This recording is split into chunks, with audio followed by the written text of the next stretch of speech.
Morning everyone. I just wanted to do a quick video this morning, partly because there's an amazing collection of cars, but also an amazing collection of colours. I want to give you a quick rundown of everything that's in here, why it's here, and just let you know what we're doing. So, whistle stop tour, up on the ramp there, beautiful red 360, it's in for storage. We also look after that one for our customer. Cerberus 4.2, which you've seen on the site, and it might well be coming up for sale again soon with some upgrades. Orange Rancho Sagres, which is just about, I think it's live on the site now, so just gone up, really low mileage, 16,000 miles, beautiful car. Really nice T350, another sales car, which just been prepared.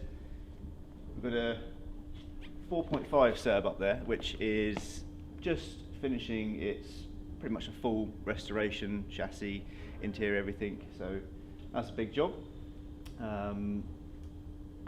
Jag, from the Jag Technic side, so that's a rear subframe overhaul, so we have everything powder coated, everything's been apart rebushed and upgraded, so that's nearing completion. Little yellow Carmen gear, which came in yesterday.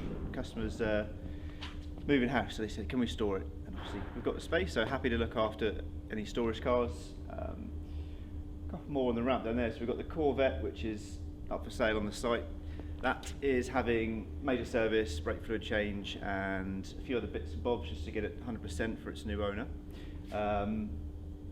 Really nice 190 SL up on the ramp there, which is in for some remedial work, so it's having rear brakes, sorting out a few running issues, and then walking down here, we've got this lovely XJ in caviar metallic, very classy. So that's one of the Jag Technic sales cars, really nice condition, low mileage, 27,000 miles in the last 10 years, really well cared for, and a beautiful car. It's on the Jag Technic website. Got the SLC 300, more of a modern car, which is in preparation for sale. And then finally in the lift, the Griff was a 5.4, which is a bit of a beast, and that's in for rolling road tune, not with us, with one of our partners, but it's in for a rolling road tune and some other setup work. So hopefully that gives you a brief idea of what we're doing here, and also just to look at the collection of cars that arrives in here. So I think next time we'll do a video, I'll get Miles to show you around upstairs and then show you all the sales cars that are in, and give you a tour of those.